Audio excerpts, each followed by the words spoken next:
പടം സൂപ്പറാണോ, ഒന്നും പറയാനില്ല. ഈ കിംബോയ് പറന്നടിക്കും ടർബോ ജോസ്, ഹാമർ ചുഴറ്റി അടിക്കും ടർബോ ജോസ്, കയറ്റി അടിക്കും ടർബോ ജോസ്. അതാണ് ഈ കിംബോയുടെ റിവ്യൂ. അതും ആ ബീജം കൂടെയൊക്കെ കയറി വരുമ്പോൾ അത് തിയേറ്ററിൽ ഇരുന്ന് ആസ്വദിക്കാനുള്ള എല്ലാ സംഭവവും ഈ പടത്തിൽ എനിക്ക് കിട്ടി. എന്തായാലും മസ്റ്റ് തിയേറ്റർ വാച്ചബിൾ എന്ന് വേണമെങ്കിൽ പറയാം. 100 കോടിയല്ല, ഞാൻ ഇതിലൊരു 300 കോടി കളക്ഷൻ പിടിക്കുമെന്നാണ് ഞാൻ വിചാരിച്ചിരിക്കുന്നത്. കാരണം കന്നഡ, മറ്റേ തെലുങ്ക് ആ ഭാഷയിലൊക്കെ ഇറങ്ങാണ്. പിന്നെ മാത്രമല്ല ഇത് 72 രാജ്യങ്ങളിലെ സാധനം റിലീസ് എന്ന് പറഞ്ഞു പടം. അപ്പോൾ 72 രാജ്യങ്ങളിലാകുമ്പോൾ എന്തായാലും 300 കോടി തന്നെ അടിക്കും, ഉറപ്പാണ് ആ കാര്യം. എന്തായാലും മാസിടി പടം. അതാണ് തിയേറ്ററിൽ വന്നപ്പോൾ ശരിക്കും ഞെട്ടിപ്പോയി. ബിക്കോസ് ഞാൻ ഇത്രയും പ്രതീക്ഷിച്ചില്ല. നമ്മളത് ഷൂട്ട് ചെയ്യണ സമയത്ത് നമുക്ക് അതിൻ്റെ എഫക്റ്റ് വന്നിട്ടില്ല, അതിൻ്റെ ആ ഒരു ഇതൊന്നും വന്നിട്ടില്ല. ഇത് എഫക്ട്സ് വിത്ത് എല്ലാം മൊത്തത്തിൽ അത് കണ്ടപ്പോൾ it was A super experience. നല്ല ചേസൊക്കെ അടിപൊളിയായിരുന്നു. പ്രത്യേകിച്ച് ആക്ഷൻ മാസ്റ്റർ നല്ല രീതിയിൽ ചെയ്തിട്ടുണ്ട്. എല്ലാം ആക്ഷനൊക്കെ അടിപൊളിയായിരുന്നു. ചേസും എല്ലാം സൂപ്പറായിരുന്നു.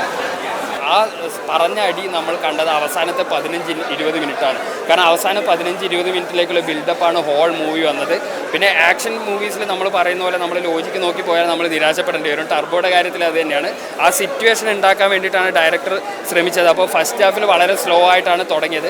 സെക്കൻഡ് ഹാഫിൽ ഈ ഒരു കോൺഫ്ലിക്റ്റിൽ എത്തുന്ന മുതൽ ചേസിങ് ആയിട്ടും ആക്ഷനായിട്ടും വളരെ പേസി ആയിട്ട് മൂവി മുന്നോട്ട് പോയി. അവസാനത്തെ 20 മിനിറ്റ് നമ്മൾ എന്ത് ഡൂപ്പ് ഉപയോഗിച്ചാലും റോപ്പ് ഉപയോഗിച്ചാലും നമ്മുടെ ബോഡി തന്നെ അതിനുവേണ്ടി പ്രയത്നിക്കണം. അതിനുവേണ്ടി അദ്ദേഹം എടുത്ത എഫേർട്ടിന് ഹൈറ്റ്സ് ഓഫ്. പിന്നെ എടുത്തു വരേണ്ട റോളാണ് ബിന്ദു പണിക്കർ. റോഷാക്കിന് ശേഷം ബിന്ദു പണിക്കർ വളരെ എൻ്റർടൈനിങ് ആയിട്ടുള്ള ഒരു ക്യാരക്ടറാണ്. വളരെ കാർക്കശ്യക്കാരി, അതേപോലെ തന്നെ തമാശകൾ പറയുന്ന ഒരു അമ്മയായിട്ട് ബിന്ദു പണിക്കർ നന്നായിട്ട് വന്നിട്ടുണ്ട്. പിന്നെ രാജ്ബി ഷെട്ടി മലയാളത്തിലേക്ക് വന്നതും ആ ഒരു വില്ലൻ ഇത്രയും ഇമ്പാക്റ്റ് ഉണ്ടാവാൻ, ഒരു അൺബീറ്റബിൾ വില്ലൻ എന്നുള്ള രീതിയിൽ അദ്ദേഹം നീതി പുലർത്തിയിട്ടുണ്ട്. ഒരേ ഒരു ഡ്രോബാക്ക് എന്ന് പറയുന്നത് നമുക്കൊരു ആക്ഷൻ സിനിമയിൽ ഒരു ചേഞ്ച്, ഒരു ട്രെൻഡ് സെറ്റ് കൊണ്ടുവന്ന രീതിയിലുള്ള ഒരു സിനിമയല്ല ടർബോ. കാരണം നമ്മൾ കണ്ടുവന്നിരുന്ന പാട്ടുകളിൽ നിന്നും വൈശാഖിൻ്റെ ഷോട്ടുകളിൽ നിന്നും ഒന്നും മാറ്റാതെ തന്നെയുള്ള സിനിമയാണ്. മമ്മൂട്ടിയുടെ ആക്ഷൻ രംഗങ്ങളുള്ള മെയ്വഴക്കം കൊണ്ട് മാത്രം വാച്ചബിളായിട്ടുള്ള മമ്മൂട്ടി കമ്പനിയുടെ ഇറങ്ങിയ സിനിമകളിൽ ഞാൻ പേഴ്സണലി അവസാനത്ത് മാത്രം കാണുന്ന ഒരു സിനിമയാണ് ടർബോ. പക്ഷേ ആക്ഷൻ ഹീറോ മൂവികൾ ആ ഒരു രീതിയിൽ ഇഷ്ടപ്പെടുന്നവർക്ക് ഉള്ള എല്ലാ ചേരുവകളുള്ള ഒരു മാസ് എൻ്റർടൈനർ എന്ന രീതിയിലാണ് ടർബോ വന്നിരിക്കുന്നത്.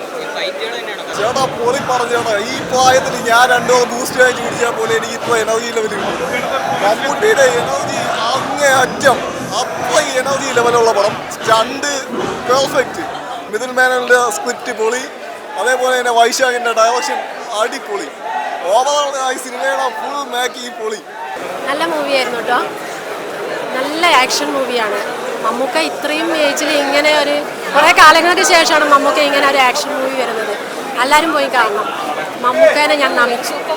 മമ്മൂക്ക നമിച്ചു. പെർഫെക്റ്റ് അഭിനയം മമ്മൂക്കയുടെ. കാരണം ആ ഇത്തരം പ്രായത്തിൽ അദ്ദേഹത്തിൻ്റെ ശരീരം എങ്ങനെ വന്നാലും ചലിക്കണമല്ല, അല്ലാതെ വെറുതെ അങ്ങോട്ട് സ്ക്രീനിൽ എന്ത് കമ്പ്യൂട്ടറാണെങ്കിൽ ഇതാണ് കാണിക്കും. പക്ഷെ പെർഫെക്റ്റ് ആയിട്ട് പിന്നെ കാർ ചേസിങ്, മമ്മൂക്കയുടെ ജീവിതാഭിലാഷം ഇതിൽ ഈ കാർ ചേസ് കാണിച്ച് മമ്മൂക്ക ഞെട്ടിച്ച് കളഞ്ഞു. സൂപ്പർ. പിന്നെ ഇതിൻ്റെ മ്യൂസിക് ക്രിസ്റ്റോ സൂപ്പർ. രാജ്ബി ഷെട്ടി വില്ലനായിട്ട് വന്ന ആൾ മലയാളികൾക്ക് മറ്റൊരു വില്ലനെ കൂടി കിട്ടി. എന്ത് അഭിനയം, ഭാഷയല്ല, അദ്ദേഹത്തിൻ്റെ പെർഫെക്റ്റ്ലി അമാനുഷികതൊന്നുമില്ലാത്ത, എന്തായാലും ഇത് തല്ലും കിട്ടേണ്ട നമുക്കൊക്കെ നല്ലപോലെ തല്ല് കൊടുക്കുകയും ചെയ്യുന്നുണ്ട്. അത് തന്നെയാണ് ടർബോ ജോസ്. കിട്ടിയ അതിൻ്റെ 10 ഇരട്ടി കൊടുക്കും. അദ്ദേഹം പറയുന്ന പോലെ ഞാൻ വീഴുമ്പോൾ 15 പേര് കൂടെ വീഴുമെന്ന് പറഞ്ഞ പോലെ പെർഫെക്റ്റ് ആയിട്ട് ആ ട്രെയിലറിൽ കണ്ട പോലെ തന്നെ നമ്മളെ കോരിത്തെരിപ്പിച്ച് നമുക്ക് രോമാഞ്ചം വന്നുപോയി. അത്രയ്ക്കും പെർഫെക്റ്റാണ്. എല്ലാവരും ഫാമിലി ആയിട്ട് കുട്ടികളെ പ്രത്യേകിച്ച് കൊണ്ടുവന്ന് കാണിക്കുക. നല്ല ധൈര്യം തരുന്ന സിനിമയാണ്. ഓക്കെ.